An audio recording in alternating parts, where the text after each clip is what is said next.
I'm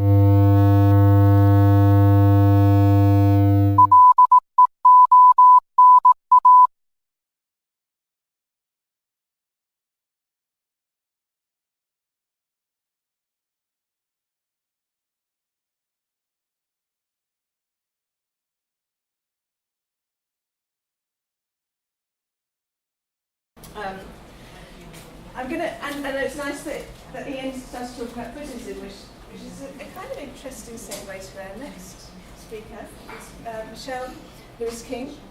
And Michelle is an artist and an acupuncturist and interested in the East and West meeting of minds and modes of thinking. I'm going to pass straight over to Michelle. How do you want the lights? Yeah, for now. Okay, so.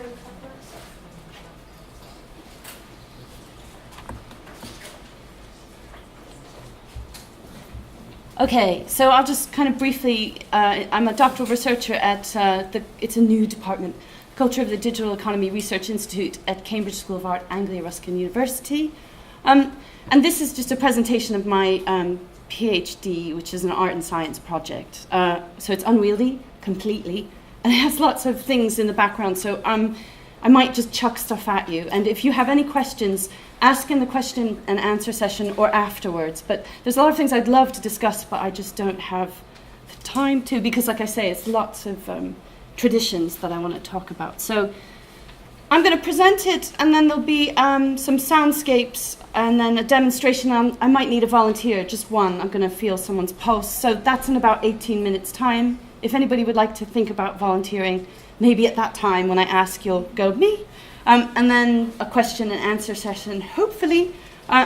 So this presentation, this research looks at cultural relationships between art, medicine, and technological practices, and between self and other. So I'm going to give a brief history. Originally, I was trained as a sculptor in Pennsylvania. And I was interested in the sculptural process and as bodily process of sculpture and self and other performance. And then I came to Chelsea College of Art to do my MA, and this is in the 90s, so it was a while ago. And so I did alchemy, alchemical process, and sound. So I used water to transmute sound, did lots of things with speakers, etc.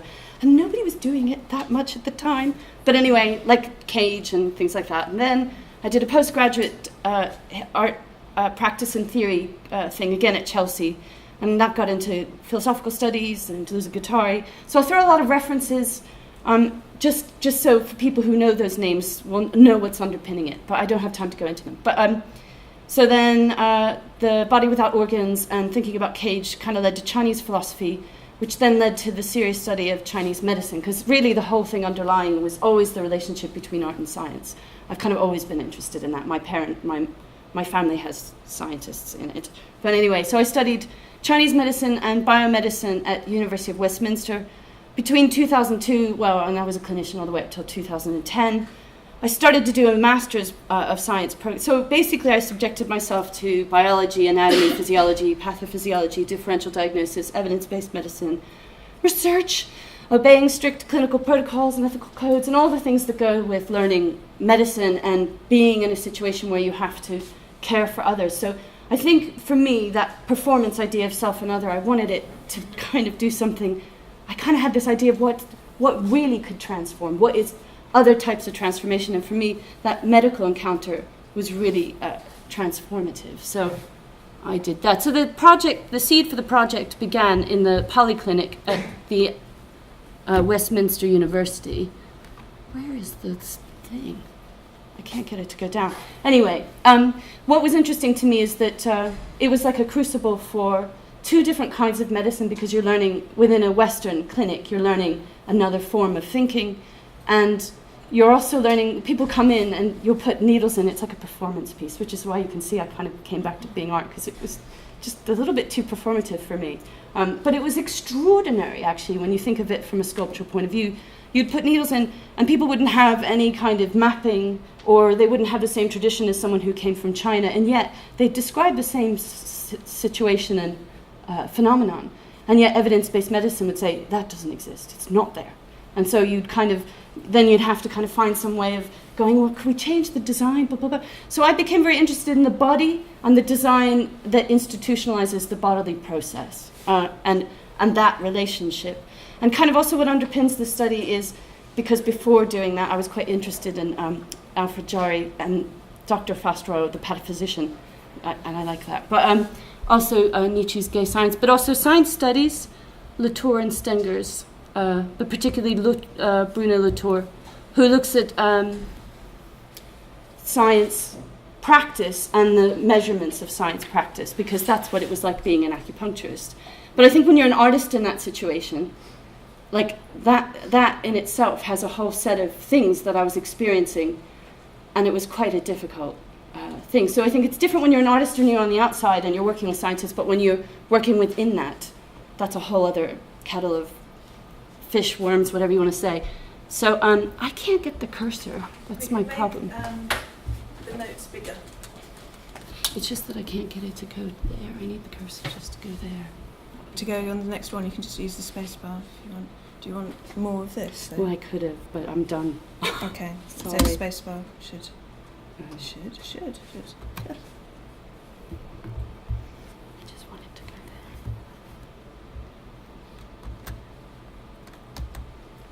Oh, there it is.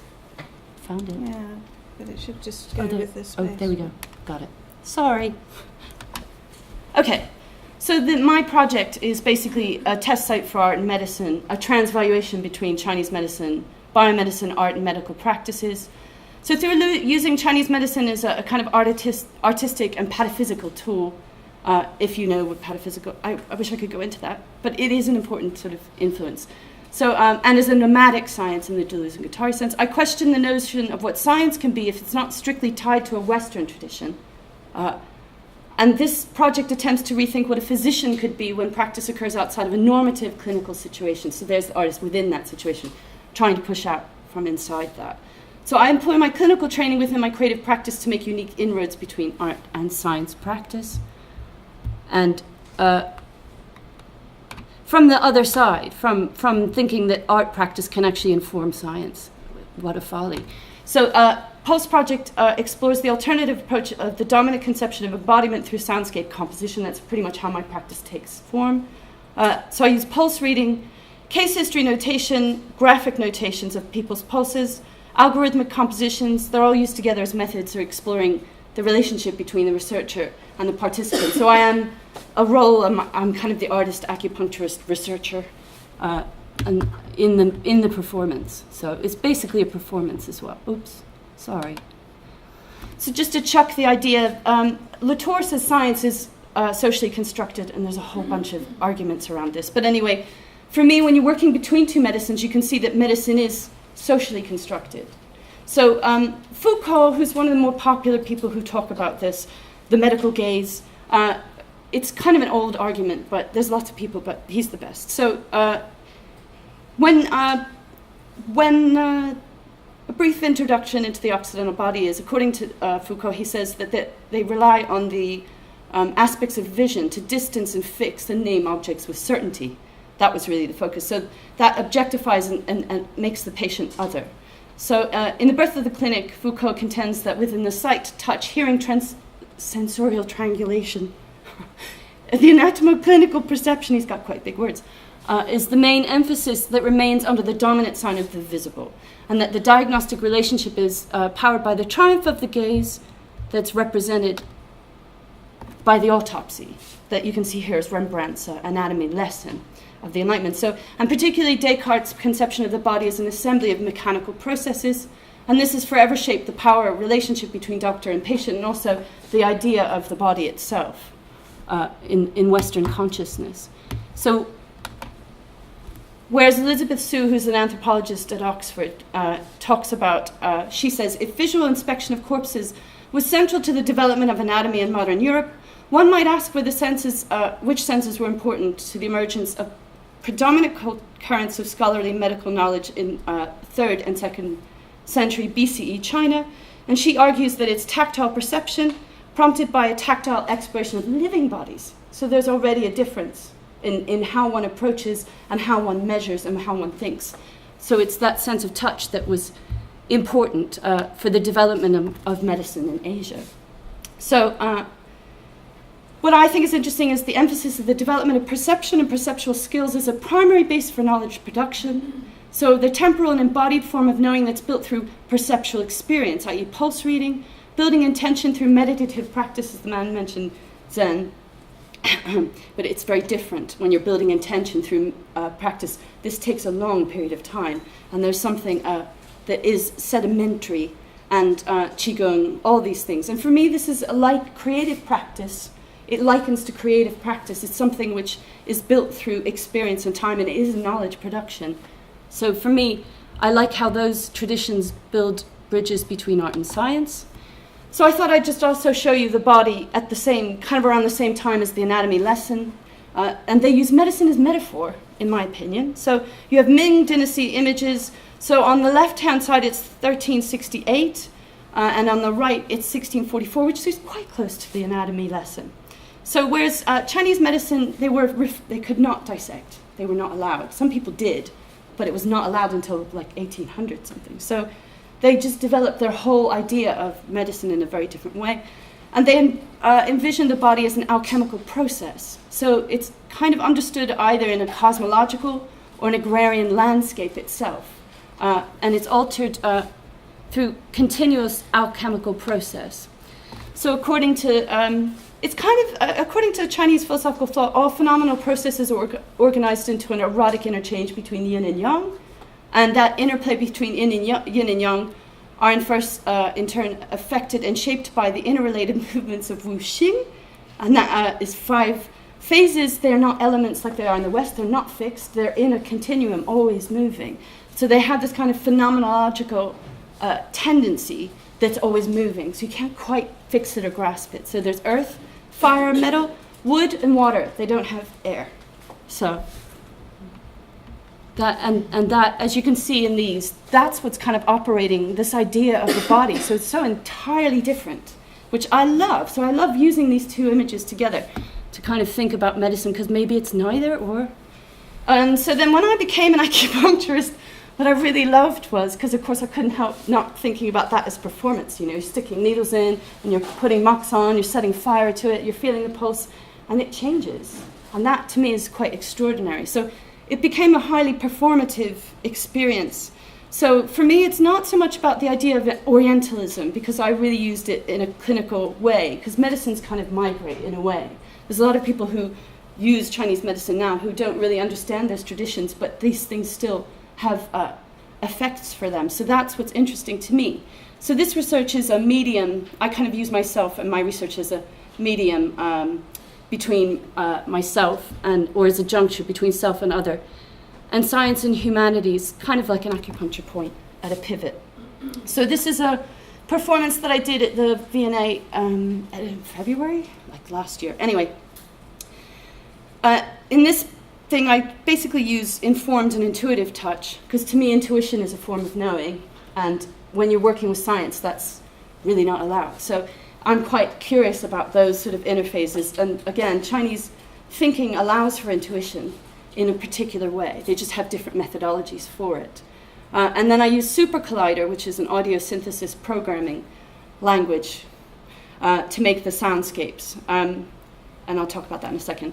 Post-project soundscapes are generated using pulse diagnosis, Chinese pulse diagnosis, as a means for exploring the visual and sonic interpretations of the interior spaces and processes of the body, as well as intersubjective space-time between self and other.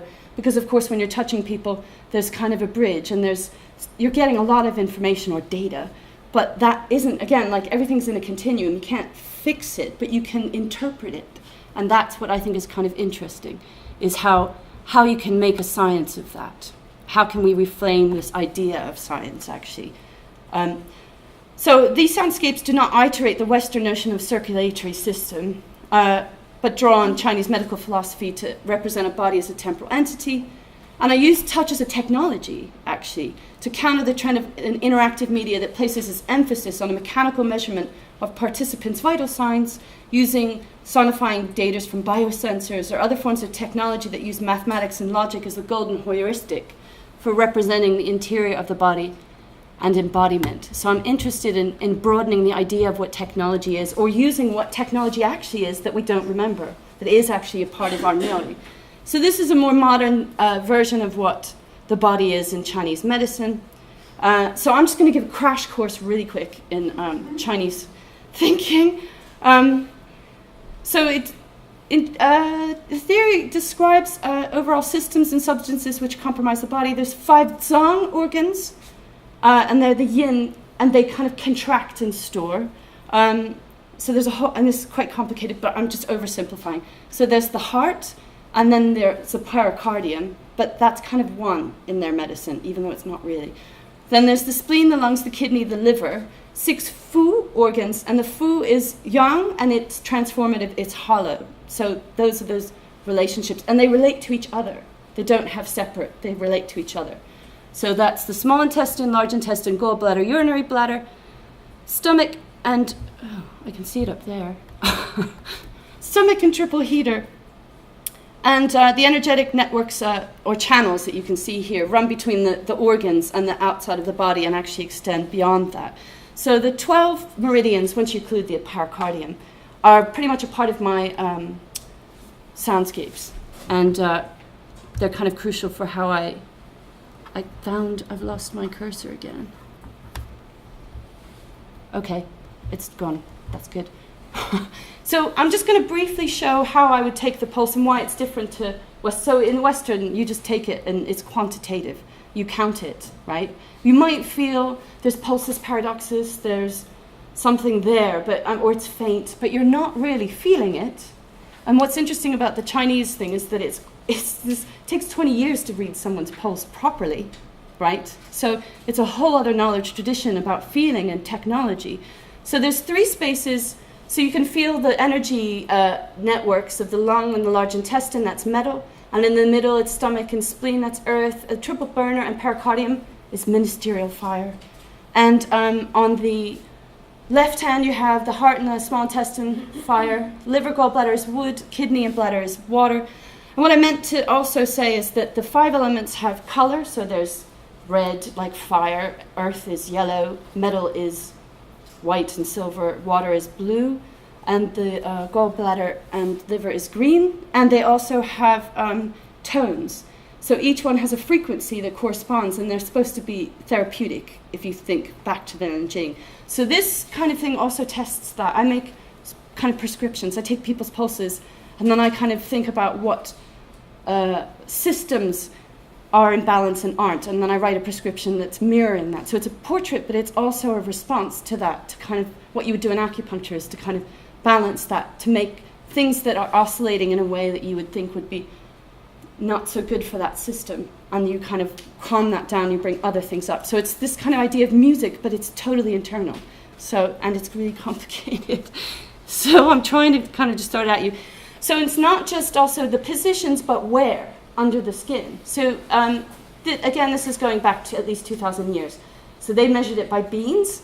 So you could feel the lungs ideally at 3 beans, the heart at 6, the spleen spelled wrong at 9, liver at 12, kidney, you go right down to the bone and you come up. Now, when the lexicon of images, because they're all wave images that you feel, if they're not at that place, it has significance. So you get to know, like, and each system as well have like a list of waveforms that they're good and are bad. So you have to hold all that in your mind, and that's why it takes so long to kind of collate all that kind of information. People are always checking, oh, it feels like this, is that right now? You know, so you learn it for a long time. And then also there was the idea of when I was taking case notes, that I would like to make those into musical notes. I kind of like that transition from something where it's a case study and you're working on someone's history to kind of making something more, I guess that came from Jerry, but something more poetic.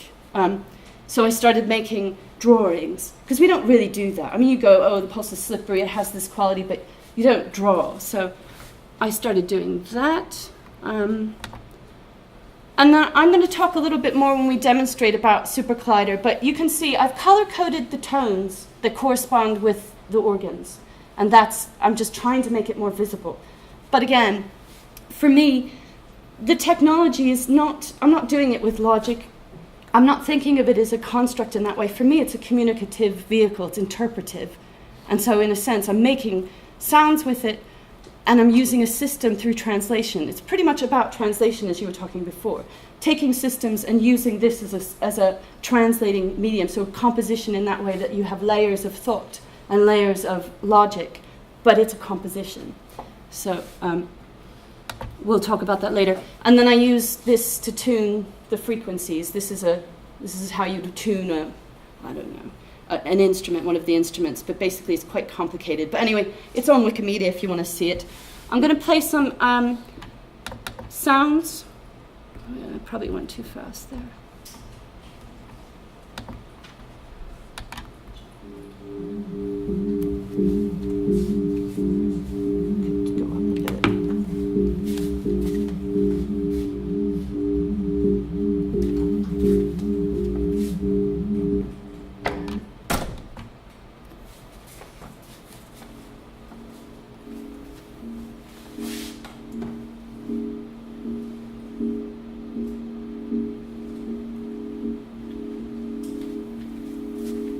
Can you hear it?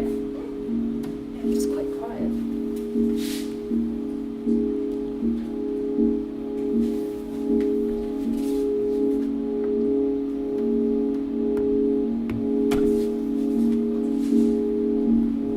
So I'm going to whiz through these, I'm afraid.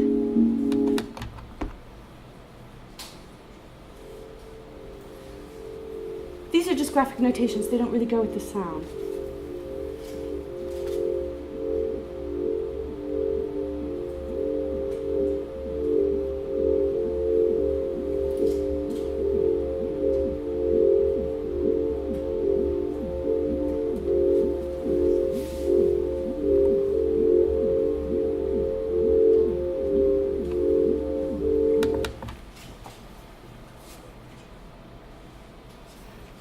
Want to play?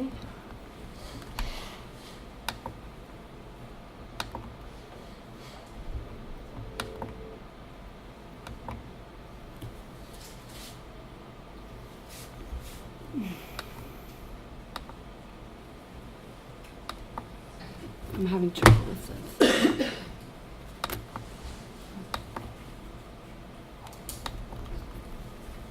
Why don't you try and go back? Because I think it did the I sound. did, but it's not.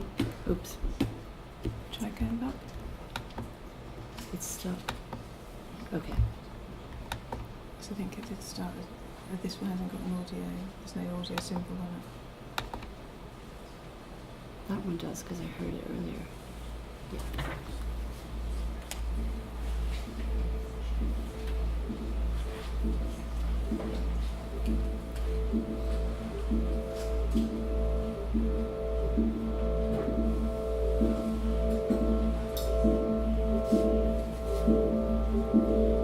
So everyone's completely different and symphonic, in my opinion.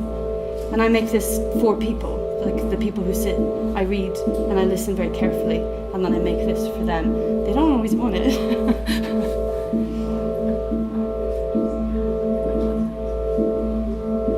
But it feels like them to me. This one changes, so I think we'll listen to this for a little bit.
first thing, I have quite a chaotic pulse.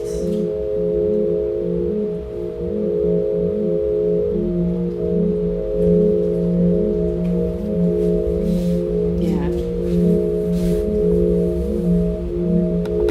Okay, so what I'm going to do now, because it's written about in the, I wrote an article, and if you want to see it, it's there. If we could turn the lights on, and then what I need is somebody who I'll read their pulse, and then I'll just show you some of the, would you? Yeah. I'm going to swing the table around.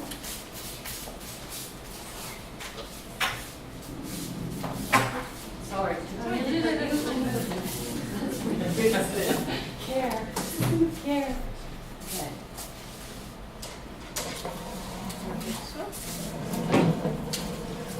Volunteer. We have to have their pulse read. Okay, well, which side do you want it to be? Yes. If you can't see from where you are, just stand up and move around so that you're in the best position. This will take about 5 minutes. Yes. Yeah, so feel free to move around. I wish I had more time to make it kind of work, because usually actually this lasts quite a long time, but just for demonstration purposes, I'm speeding everything up. So.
I'm going to read you across.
So if I wasn't running over time, which it's all just a bit of a mishmash, so sorry. But basically what I do is I take that, I take my clinical notes, I think about it. There is a diagnostic element, but it's not ethical to ever talk about it, but it's part of the person.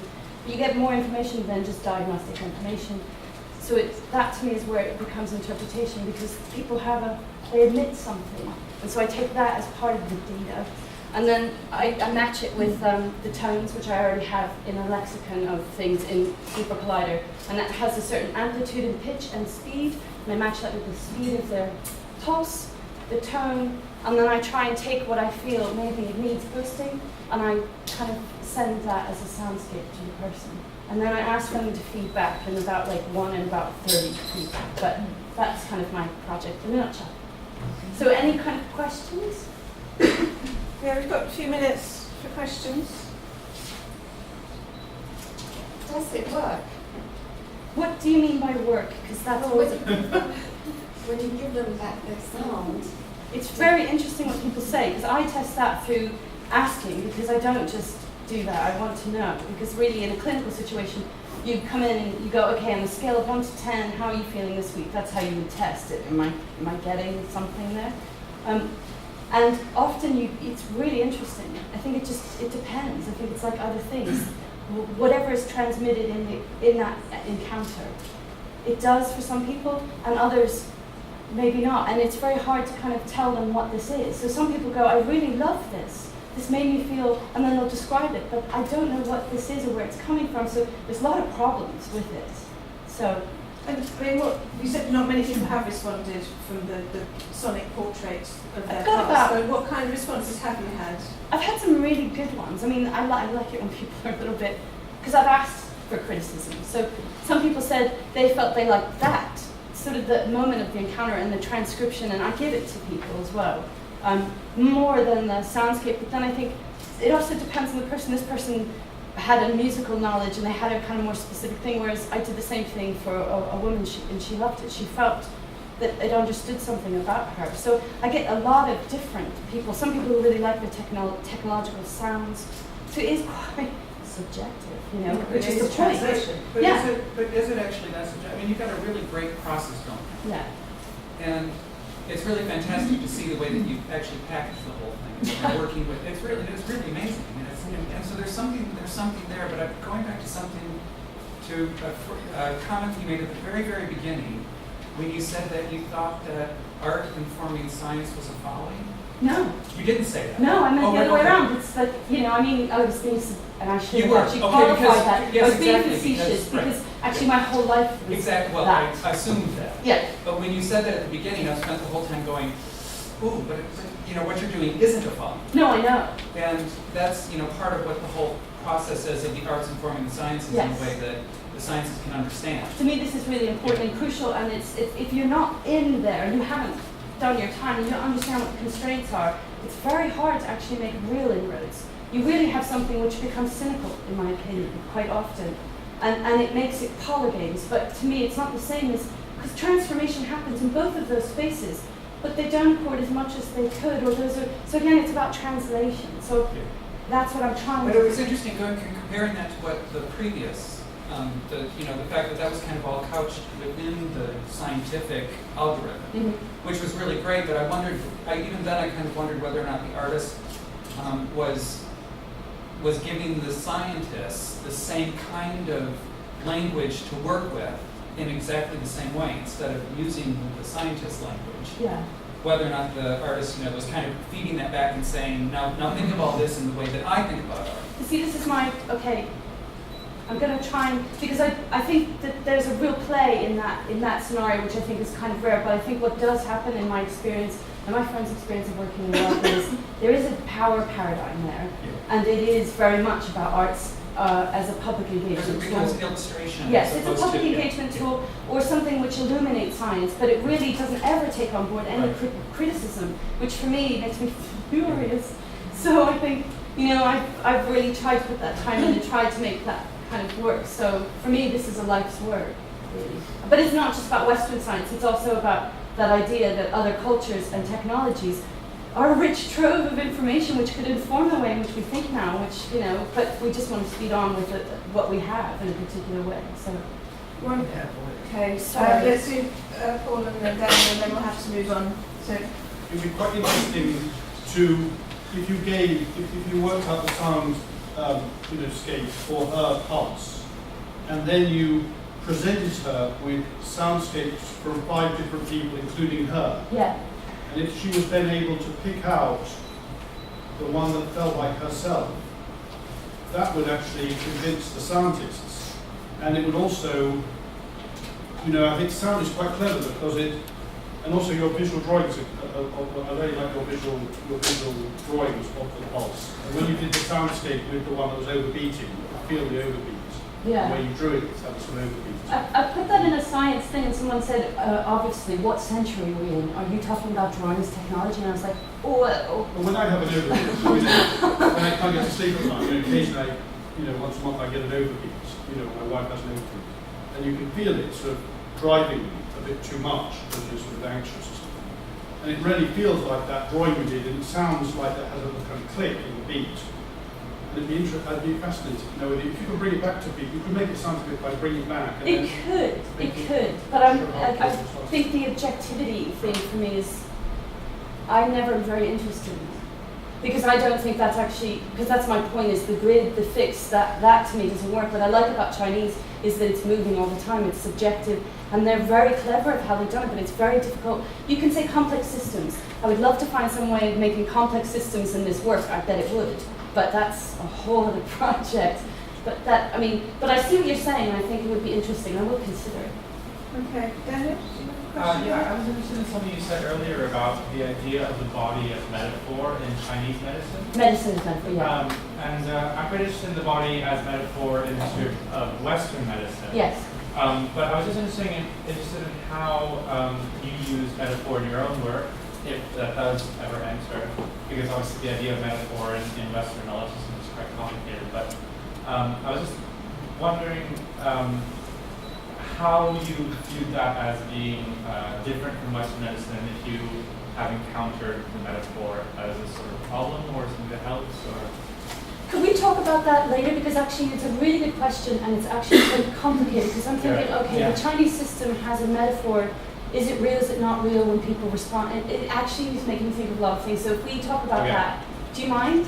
No. I mean, that would be wonderful. Is that okay? Yes, perfect. Okay. Thank you, Michelle, and Thank thank you, you. Mel, for assisting. Thank